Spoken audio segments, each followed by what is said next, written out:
it was a totally different picture.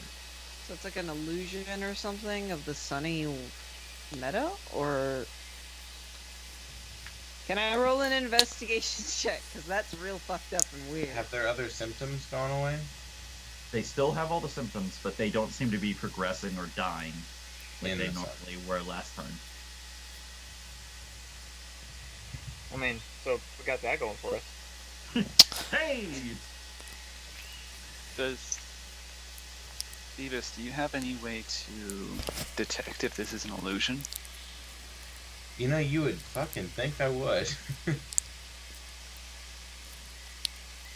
Yeah, I just looked, I don't see any of my spells. All of my illusions, if you examine them with an action, you can make like an intelligence check to see if you can figure out if it's an illusion. So Arcana is an intelligence check, right? Yeah. So a solid Arcana check would reveal whether this was an illusion or not, unless it was right. I mean, like that makes sense. That like if other people can determine through an intelligence check about an illusion, you should be able to. I'd actually say, considering you're looking for an illusion, I would give you advantage because you have the School of Illusions. Like, if anyone is going to know about illusions, you would. And so I'll give you advantage, assuming that you're looking purely for illusions, or an Arcana. Like, an Arcana check towards illusion. Yeah, I think that makes sense, because Beavis is kind of looking around and he's like, this is weird, we saw that weird flash. They still look like they're sick, so why are they in the sun? So I'm thinking there's some mind magic going on. Yeah, I'm good for that. I'll give you advantage towards, because basically that's all you're doing is an Arcana towards illusion, which is your school, your training. You've dealt with this for 4 and we have reason to think maybe there's. And this is fucked up, and like something's tingling at you, like son of a bitch. Ooh. And that's why you get it. Yes, it is. That 21. So. I want to ask you, Stephen. This is an illusion. I want you to tell me how you figured it out. I mean, I think I've created a lot of illusions, and in Gaznag... Basically, what do you do to figure out that this is... Like, what's the technique? I feel like when I was being trained in Gaznag, my family would have, like, periodically dropped me into an illusion without telling me, and I would have had to kind of figure out how to anchor myself to reality. Yeah. Basically, the spin the top Inception type shit, like. Yeah, something like that. That's not quite as. Find the ripple in the matrix. Mm-hmm.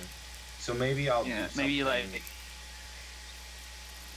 Unexpected. Like throw some dirt in the air, and then the light reflects differently than what you're used to and what you would expect. Oh, like it's not able to keep up with the color differentiation. But the angle of the sun, it's not. You've said in this world that illusion is mind magic, not bending of light.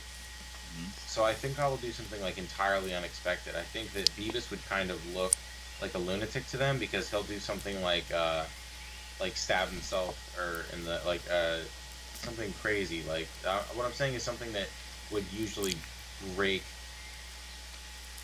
yourself with like a knife or something? See, something like that. You say doesn't make sense for this area. You say that, and I was about to slap myself.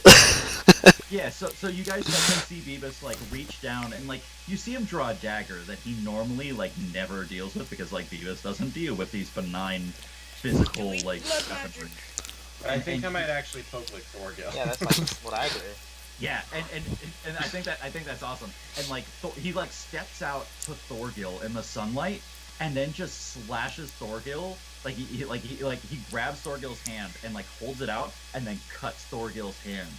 And like Thorgil like spits, like, you know, kind of thing. Like, you know, he slices his hand open, and then Beavis, you take the blood that's dripping and you pool it in your hand, and then you just take it and you like fucking like snowball that shit like out, and you see it smack into like thin air. Yeah. And start to dribble down in the middle of the air. And as you do that, you start to see the illusion change. And in front of you is the forest again. Wait, him or everyone? Everyone does it. Okay. basically Beavis has the intelligence to know that this is an illusion, and then he does something to break the belief, the mind magic for you all. That's what I was thinking. If we see something that doesn't make sense, it would snap it. Right. There's no way for the illusion to take into the understanding of dealing with blood. Like, that's not a natural thing for this illusion to deal with. And so that's why you slash Thorgil's hand, and then basically everyone's like, what the, like, it's so shocking for everyone. Like, why the hell are you walking out of Thorgil? Why are you cutting his hand? And then you just take that, like, pool of blood in your hand and you splash it out in the middle of nowhere. And if it was great, it would have just hit to the ground and you'd be like, oh, I feel dumb. But it worked. It wasn't. Yeah. And you see, and Thorgil's like, "Hey, bro, maybe next time use your own fucking hand." Slowly, the illusion starts to dissolve, and in front of you, you still see the same winding path of stones leading to Latia's cottage, but around it, instead of a bright meadow glade, the trees are crooked and bent and dead, and gnarled. It's a classic, like, witch hunter deadwood type shit. Like the sky is black with these gnarled dead leaves overhead, which is probably why you guys didn't die when you walked down to the sunlight. It wasn't real sunlight. And I would like to pull a Nate. Mm-hmm. do a stealth check. Yeah. And all those gnarled trees the roots are almost caving over the rock pathing. And something about this, like, it's like the whole thing just smells wrong to your eyes. But this makes sense. Like, maybe this is the way it should always be.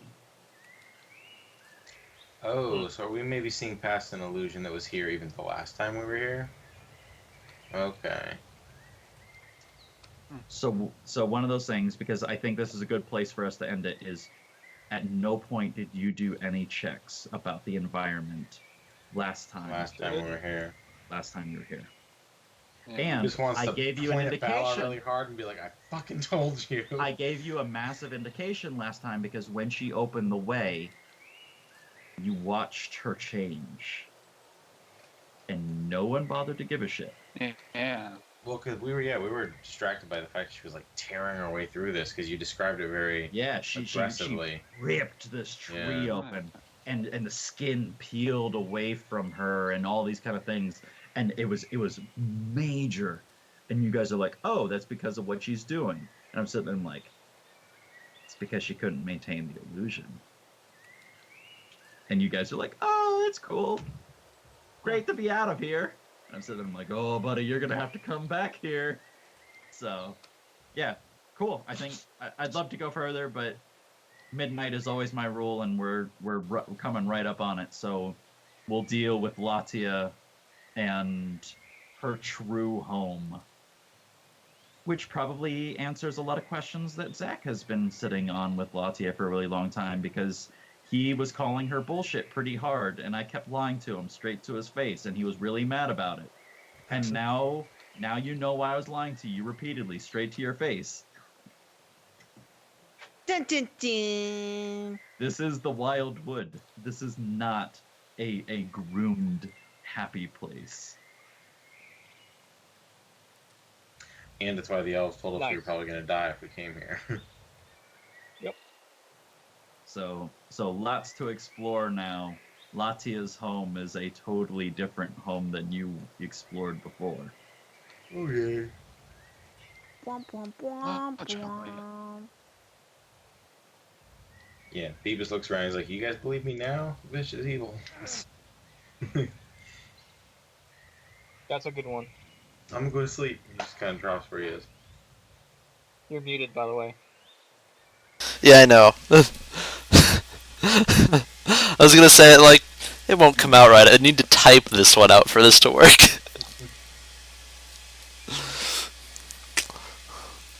Yeah, Beavis goes to sleep. Beavis out, yo. Taking a long rest on your doorstep. Unfortunately, if I would have been on time based on the 7 o'clock plus the 30 minutes that I was late. We probably would have got through it, but I done dare fucked up that timeline.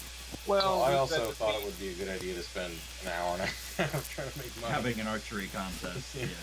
I was not ready, but it's something totally viable and reasonable, and you guys wanted to do it, but at least as far as the story goes, there was nothing. It was totally worth it for me. You made bank! Man. You're welcome, by the way. I came out with like 350 gold from that. I'm happy. That's pretty great, yeah. Not to mention I make gold too. I think everyone that did something made money. Yeah. Okay. So as far as things go, let me kind of do a quick rendition, a laydown of how I feel things are going to go in these last few minutes. So I want you guys to reach level 5, and level 5 is just taking retardedly long because we've done a lot of role play because I have to expose parts of the story and the world to you guys and stuff like that. So I talked with Cloric a little bit about this, and ultimately what I'm going to do is that when this storyline is over, when the Dendy, Latia, Ricochet story is done, I'm going to find out who's the lowest, level 4. I'm going to find out the difference that it takes to get to level 5, and everyone gets that XP amount. That way the role players keep the XP difference that they deserve for doing the role play. But nobody's crazy underpowered. But everyone is the same. That makes sense. The reason I want to tell you this ahead of time is because my rule is, at level 5, no more changes to your character. You're based and backed. Like, no switching, no different characters, nothing. So, in the case of Cloric, he stays the same warlock. In the case of Steven, you can't go back to a barbarian in case, if you wanted to.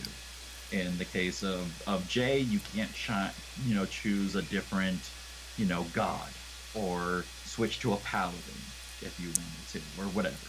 Like it is done. So that's what I want to do, because I really want us to dive into the higher tier of gaming, where you guys are able to take advantage of more things, like more feats, more abilities, more spells, really get into the fun and meat of it. You all know how to play D&D at this point, and that's essentially what level 2, 3, 4 was learning how to play.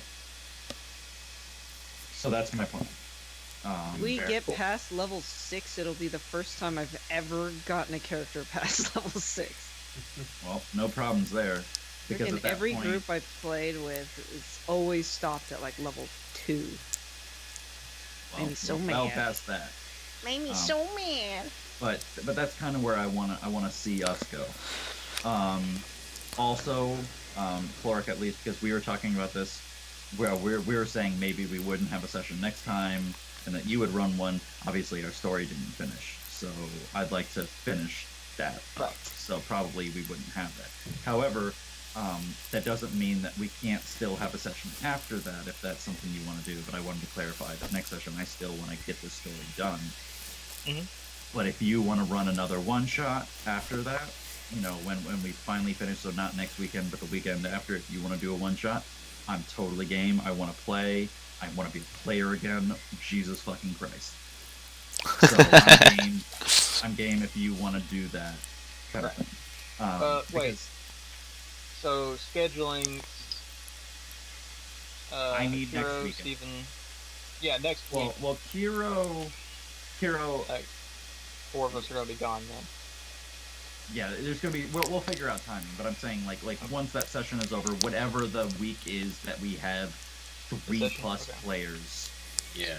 If you want to have a session, then that would be a great time for you to do it. I would definitely like to play a different kind of character again. It's always nice to mix it up. So. And one of the reasons that I wanted Cloric to do that is not just because Cloric needed to test out his world, but I wanted you guys to be able to try something different in case before level 5, you can be like, I really love doing the melee thing, or whatever, Beavis is now a strength 18 barbarian. who's still in Yeah. unknown. You know, or whatever. I mean, like, because like I remember like Steven was sitting there and he's like, barbarians are fucking overpowered, and I'm sitting there and I'm like, oh my god,